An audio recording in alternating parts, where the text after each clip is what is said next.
Abooluganda, Mukama waffe Yesu Kristo yeebazibwe nnyo era aweebwe nnyo ekitiibwa, omusumba waffe omulungi. Twebaza Katonda olw'ekiseera kino nate okuba nga tukyassa ate nga tukyasobola okwatula nti Yesu Kristo ye Mukama w'obulamu bwaffe. Nange nsaba mu linnya lya Kitaffe, Omwana n'Omwoyo Omutukuvu, Katonda nga bw'ali omulamu, mpita Omwoyo Omutukuvu era mwaniriza mu bulamu bwange era ne mu bulamu bwa buli muntu ssekinoomu. Mukama ggula amatu gaffe, amaaso gaffe ag'omwoyo n'amatu ag'omwoyo, emitima gyaffe ey'ekigambo kye. Sinza abaayogera naye Omwoyo Omutukuvu ayogere gye muli. Omubi aleme okukikwakkula ekigambo kya Katonda, naye kituule mu mitima gyammwe. Era tuwakanya enteekateeka z'omubi n'emyoyo gyonna egyandibadde gyetooloola abaana ba Katonda okubutabaganya kuwuliriza bubaka buno obujja mu kiseera kino ekisembayo. Tugiwakanyanga era tugiwangula n'omusaayi gwa Yesu Kristo, Omwana wa Katonda omulamu. Omwoyo Omutukuvu atubeere ffenna mu linnya erya Yesu. Amiina era amiina. Abooluganda, temwerabira era nnyongera okubajjukiza nti kino ekiseera kye tulimu kye kiseera ekisembayo eky'enkomerero, okubanga Mukama waffe Yesu Kristo ajja era ng'ayongera okutubikkulira ebyama by'obwakabaka bwa Sitaani. Mukama atubuulira ku dayimooni ettaano, dayimooni ttaano ezifuga ensi. Ebyo ebivaako era ezireetera ddala abaana ba Katonda okuba nga bagenda mu Geena. Era nga dayimooni ezo, dayimooni esooka ye dayimooni ya ssente. Era nga batugamba nti dayimooni eno nnene nnyo ate mpanvu. Yesu Kristo agamba nti abantu buli we twagala ennyo ssente ennyo mu mitima gyaffe, mu bulamu bwaffe, omuntu buli w'oyagala ennyo ssente, tuba tusinza dayimooni eno eya ssente, tuba tugisinza. Kitegeeza buli we twagala ennyo ssente tugisinza mbwe byongera okugejja n'okubeera ng'ewanvuwa. Nga Matayo 6:24 ayogera n'agamba nti tewali muntu ayinza kuweereza baami babiri, kuba omu anaakyawa omu n'ayagalanga omulala, oba anaanywereranga ku omu n'anyoomanga omulala. Temuyinza kuweereza Katonda na Mamona. Mukama atugamba tetusobola kuweereza baami babiri. Buli bw'oyagala ennyo ssente mu bulamu bwo, kitegeeza oba oyina bakatonda babiri mu bulamu bwo, oba oyina abaami babiri, oyina okukyawako omu oyagaleko omu. Katonda tebamugattako kintu kyonna. Era nga batugamba nti ssente n'ebintu by'ensi oba obugagga bw'ensi, ebintu bye tuyaayaanira bye tulaba ku nsi, batugamba nti tebisobola kuba nga bitugulira obulokozi, nti eddakiika emu bw'eti gy'omala mu Geena ekumala okuba nga weerabidde buli kintu ky'obadde nakyo kuno ku nsi ky'obadde onyumirwa. Eddakiika emu bw'eti ng'oli mu muliro ekumala okwerabira buli kintu ky'obadde nakyo ku nsi. Era batugamba nti abantu tubeere beegendereza, kubanga Sitaani talina geeti njereere. The devil has no free gate. Geeti ze zonna eza Sitaani ziyingiza emyoyo gy'abaana b'abantu olwa dayimooni zino ze batugambako leero. Kyenva mulaba nga Mukama biyita ebyama by'obwakabaka bwa Sitaani. Ensi bye tubadde tetumanyi byatubikkulira leero. Sitaani talina geeti njereere, abooluganda. Era Matayo 16:26 Mukama ayogera n'agamba nti oba egamba nti kubanga omuntu kulimugasa kutya okulya ensi yonna naye ng'afiiriddwa obulamu bwe, oba omuntu aliwaayo ki okununula obulamu bwe?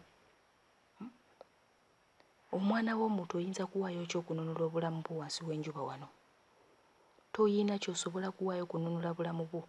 Tewali kisobola kukugulira bulokozi okuggyako omusaayi gwa Yesu ogwayiika e Gologoosa. Era tulina okukyuka olw'embeera eno nga tuba tutegedde Katonda by'atugamba. Dayimooni eyookubiri esooka ebadde ya ssente. Eyookubiri Mukama ayogera ku dayimooni ey'obukaba, obwenzi, n'abasajja okubeera ne basajja bannaabwe, oba abasajja okwegatta ne basajja bannaabwe. Naye nga Mukama atugamba nti dayimooni eno eva mu ngoye ze twambala, enviiri ze tusiiba ku mitwe, bino bya artificial bye tugenda mu masalo ne tugatta ku mitwe, bituleetera emyoyo gy'obukaba n'obwenzi mu mbeera eyo, n'abasajja okubeera ne basajja bannaabwe. Era ng'omuntu oyinza okuba obadde tomanyi nti engoye zibeeramu zitya emizimu oba zireeta zitya obukaba, ebifaananyi ebikubibwa ku ngoye, ate nga batugamba nti sitaani yali emabega w'ekkolero ly'okudizayininga engoye oba ery'engoye. Era abaana ba Katonda mulina okuba nga mwegendereza engoye ze mwambala, mulekeraawo okusiba enviiri z'omu saaluuni.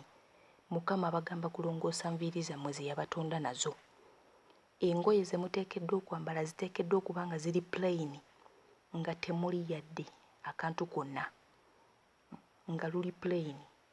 Nga bw'olaba nti malayika eyambala olugoye nga lweru, naawe oteekeddwa omwana wa Katonda okwambala olugoye nga luli plain, nga temuliimu yadde ekimuli, yadde dizayini yonna. Era ng'omwoyo, era nga bw'ogenda mu Baluumi emu olunya olwa 26 n'27 zoogera ku mbeera y'okukyusa obutonde n'abasajja okukka mu bikolwa ne basajja bannaabwe. Dayimooni ey'okusatu, Mukama ayogera ku dayimooni ey'amalala, eri emabega w'amalala.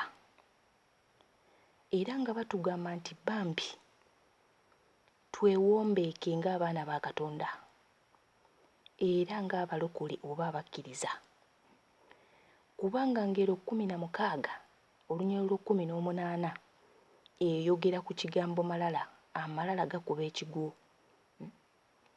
Era batujjukiza nti ne sitaani ye mwennyini yagwa okuva mu ggulu lwa nsonga y'amalala. Y'ensonga lwaki yaggyibwa mu ggulu n'abeera ng'essaawa zino takyali wamu ne bamalayika. Malala ge gaamugya mu ggulu. Era nga bongera okutunnyonnyola nti Yesu Kristo bwe yeewombeeka, essaawa zino ali mu ggulu era buli vviivi limuvuunamira olw'obuwombeefu bwe yakola eri Kitaffe mu ggulu.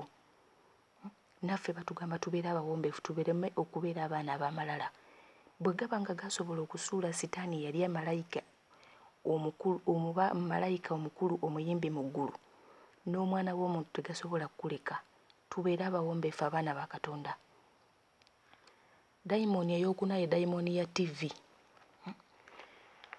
Mukama atugamba nti emabega wa TV oba mu TV, emabega w'ennyimba wa firimu ze tulaba, ennyimba z'ensi ze tuwuliriza, Yesu Kristo agamba nti abalokole oba abakkiriza tuteekeddwa okubeera abeegendereza, kubanga dayimooni eno eya TV, osobola okuba ng'olaba TV, ebyo ebintu bye tulabalaba ebitagulumiza Mukama leero byatugaana, mbunno bissa okukkiriza ku wansi.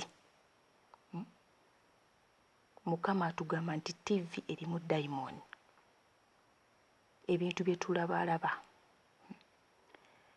Dayimooni ey'okutaano ye dayimooni erabisa abantu ng'abalalu, erabisa abantu okufaanana ng'abantu abagudde eddalu, nti era dayimooni eno ne mu Geyeena ebeera nga bw'olaba abantu okubeera nga balinga abagudde eddalu, nga kati abasajja be mulaba nti kati n'abasajja basiba enviiri balinga abakazi. Eyo dayimooni y'obulalu ye bambala. Nti era eno dayimooni ey'obulalu mu Geyeena eyambala sikaati, dayimooni eno ey'obulalu eyambala bulawuzi ennyimpi ng'eraga olubuto, era ng'eyambadde sirivuleesi, era ng'eyambala ne minisikaati oba sikaati ennyimpi. Nti dayimooni eno erina eddoboozi eribeera nga lirimbalimba abantu bangi okusobola okwambala ebintu ebyo. Dayimooni yerimbalimba abaana ba Katonda. Abasajja ne musiba enviiri, abantu ne bambala kundisho oba bulawuzi eziraga amakundi eziraga embuto, abantu ne bambala sikaati ennyimpi. abasajja ne mwambala sleeveless, abakyala bambala sleeveless. Egyo gyonna ogwo gwonna mwoyo ogulabisa abantu okubeera ng'abalalu gwe gubeera gwambadde abantu, kubanga Mukama waba agamba yeekaalu ye tugitambuliza bweru bwe twambala ebifaanana ng'ebyo. Nti era omwoyo guno dayimooni eno weerimbalimba abantu ne bambala ebintu ebifaanana ng'ebyo, obwakabaka bwa Sitaani busobole okuba nga bugejja. Kitegeeza geyeena ne beeyongera kumira myoyo gy'abaana b'abantu.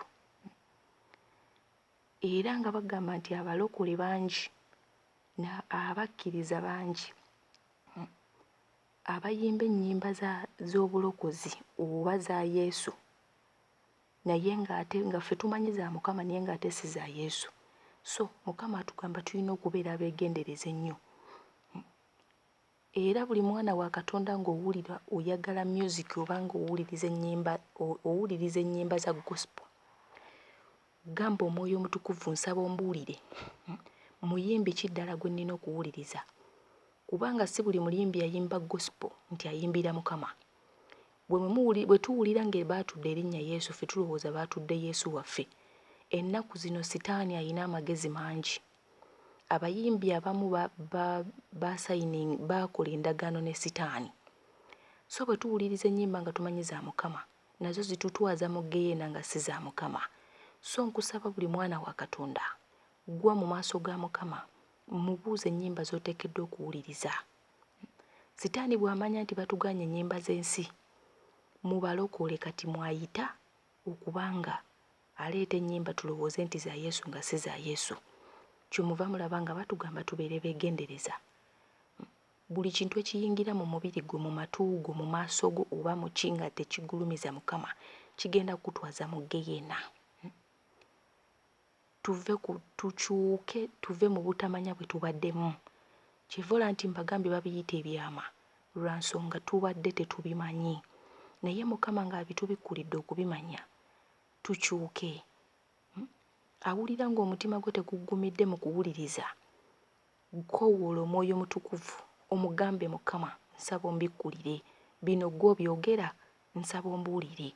Kubanga Yesu Kristo agamba mu kiseera kino ekisembayo endiga ze zigenda kuba bwe ziwulira okulabula kwe, tezigenda kakanyaza mitima gyazo, kubanga bantu be bagenda kuba bawulira eddoboozi lye.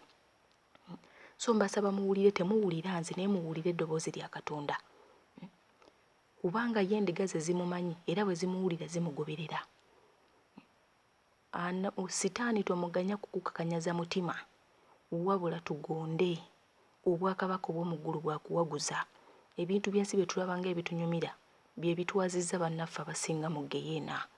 Twenenye, tukyuke, tuwulire okulabula kwa Mukama, tumanye byatuggyako tubiveeko, byatasiima tubiveeko, kubanga ye yatutonda. Yatutonda amanyi kye tuteekeddwa okukolera ky'ayagala leero, kye tubadde tetumanyi. Tutambulidde nnyo mu bulamu obwaffe nga tetugoberera Mukama, nga tumwatula naye nga tetukola by'ayagala, ng'olumu tubikola nga tulowooza by'ayagala naye nga tesi by'ayagala.